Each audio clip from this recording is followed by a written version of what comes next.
당뇨를 약 없이도 잘 관리할 수 있는 방법에 대해서 차근차근 논의하는 강의 1편으로 혈당에 대해서 설명드리겠습니다.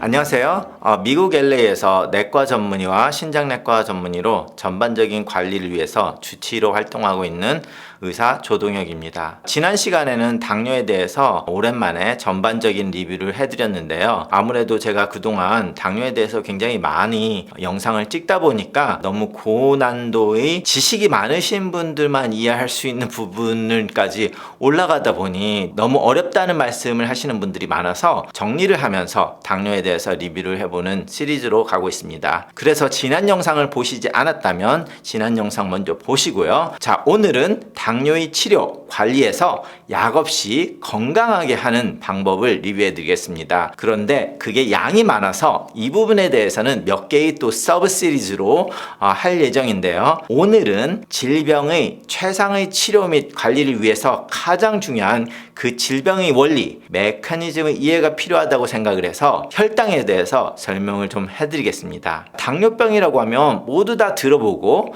어떤 건지 아는 것 같은데 정말로 환자분들께 직접 물어보면 이거를 제대로 이해를 하시고 있는 분들이 많지가 않습니다. 하물며 내과 아닌 다른 과 선생님들도 물론이고 가끔은 내과 선생님들조차도 이 당뇨에 대해서 정확하게 이해를 못하는 것처럼 행동할 때가 있습니다. 물론 의사가 되면 당뇨병에 대해서 알기는 아는데 많은 분들이 그 기본이라고 생각을 하면서 하다 보니까 근본적인 문제의 해결 방침이 아니라 그냥 약만 처방하는 그런 루틴으로 변하면서 환자의 치료가 산으로 가는 경우를 꽤 자주 보기 때문에 오늘 이 기초적인 것에서 꼭 이야기를 아주 중요하게 하고 가고 싶습니다. 문제는 너무 당연하다고 생각하는 것에는 당연하니까 넘어가다 보니까 빌딩으로 말하면 땅의 기초가 다져지지 않은 상태에서 빌딩 위 고층만 쳐다보고 있으면서 왜 빌딩이 이게 기울어졌지?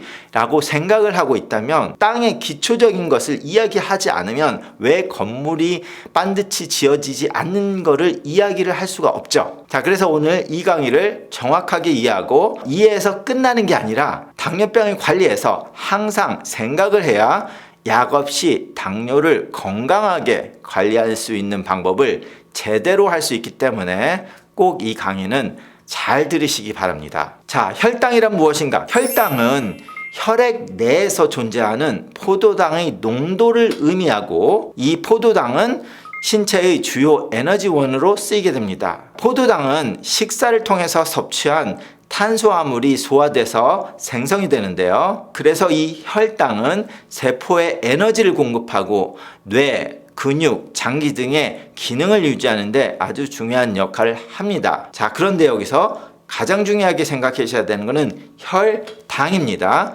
당이 혈액 내에서 농도를 의미한다는 것을 꼭 기억하시고요. 자, 그래서 이 혈당의 정상 범위와 당뇨병을 이야기하자면 건강한 사람의 경우 공복 시 혈당은 70에서 100mg/dL 그리고 식사 후 2시간 정도 후에는 140mg/dL 이하가 정상 범위로 간주됩니다. 혈당이 이 범위를 벗어날 경우 고혈당 또는 저혈당 상태로 분류를 하고요. 당뇨병이라는 것은 최소한 8시간을 공복을 한 후에 혈당을 쟀을 때 이 혈당의 농도가 126mg/dL 이상이 되거나 아무 때나 혈당을 쟀을 때 200mg/dL 이상이 된 사람들을 당뇨병으로 진단하게 됩니다. 자, 결과적으로 당뇨병이라는 거는 혈관 안에 당의 농도를 딱 맞는 그 범위 안에서 제대로 관리를 못하는 병이라는 거죠. 자, 그러면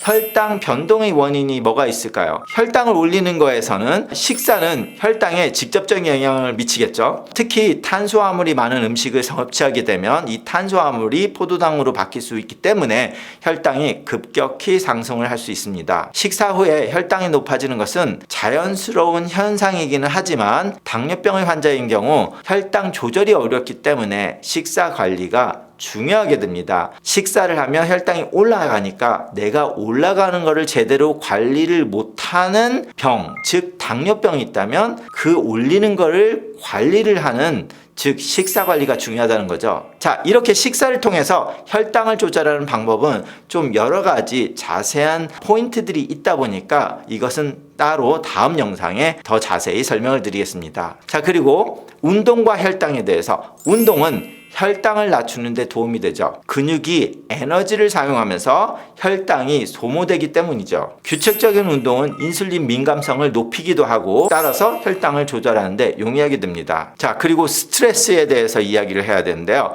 스트레스는 혈당을 상승시키게 됩니다. 스트레스 호르몬인 코르티솔과 아드레날린이 혈당을 높이기 때문입니다. 따라서 스트레스 관리도 당뇨병 관리의 중요한 요소가 됩니다. 그리고 다른 요인들은 수면 부족, 질병, 약물 등의 요인도 혈당 변동에 영향을 미칠 수가 있습니다. 자, 각 개인들의 상황에 따라서 다양한 요인들이 작용하기 때문에 혈당 관리는 다각적인 접근이 필요하고, 제가 여기서 모든 것을 말씀드릴 수는 없지만 크게 이런 것들이 혈당의 변동을 일으키는 요인들이라고 생각을 하시면 됩니다. 자, 그러면 혈당 조절의 기초에 대해서 좀 말씀을 드리겠습니다. 자, 우리 몸이 혈당을 너무 높지 않고 너무 낮지 않고 그 정상 범위 내에서 항상 유지를 하기 위해서는, 너무 혈당이 높아졌을 때는 이 혈당을 내리는 역할을 해줘야 되는 인자가 있고, 너무 낮아졌을 때는 올리는 역할을 해주는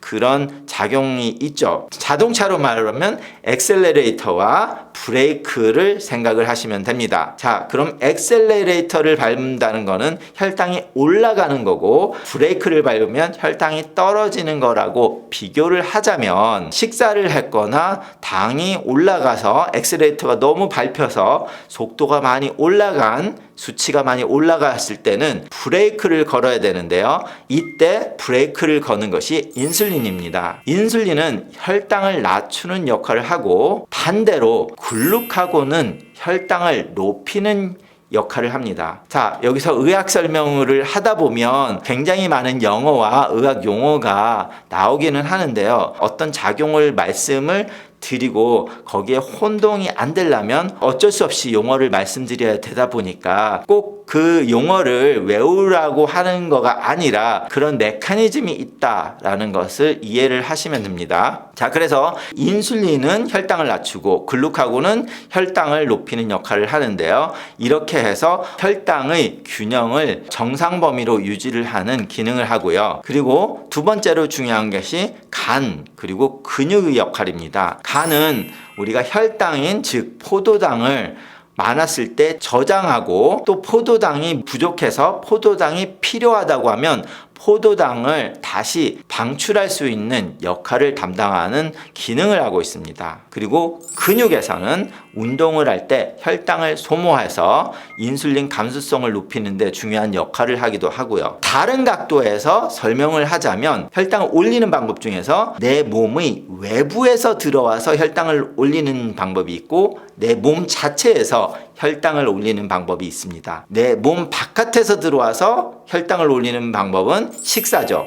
탄수화물을 섭취하거나 아니면 주사로 포도당을 맞았을 때 외부로부터 탄수화물이나 포도당이 들어와서 당이 올라가는 그 외부적인 요소, 그리고 내 몸 안에서 갑자기 내가 밥을 못 먹어서 당이 떨어질 때 내 내부에서 당이 떨어지면 안 되니까 당을 올려야 되는 기능을 할 수 있는 간에서 글루코네오제네시스라는 스텝을 통해서 포도당을 생성을 하기도 하고, 스트레스 호르몬인 코르티솔과 아드레날린이 나와서 혈당을 올리는 역할을 하기도 합니다. 자, 그러면 혈당을 내리는 요인들 중에서는 혈당이 높았으니까 내릴 때 혈관에서 혈관 바깥으로 내 몸의 다른 부위로 이동을 시켜서 혈당을 내리는 방법이 있는데요. 그것이 글라이코제네시스라는 스텝을 통해서 글라이코젠으로 전환을 해서 저장을 합니다. 글루코스라는 포도당은 우리 몸에 쓰는 에너지 자원이고 글라이코젠은 에너지 자원으로 쓸 수 있는 바로 쓸 수 있는 역할로 변환을 된 겁니다. 두 번째는 인슐린을 통해서 지방으로 저장을 하는 거죠. 자, 여기서 많은 당뇨 전문가들이 이것을 어떻게 비교하냐면 글루코스는 우리가 현찰과 같다. 현찰로 바로 돈으로 쓸 수 있는 에너지원이 글루코스, 포도당이고 글라이코젠은 은행에 체킹 어카운트에 현찰같이 쓸 수 있는 돈인데 은행에 있는 돈이고, 그리고 인슐린을 통해서 지방으로 저장을 되는 거는 약간 정기적금 같은 바로 쓸 수는 없지만 내가 지금 통장에 돈이 다 떨어지면 적금을 깨서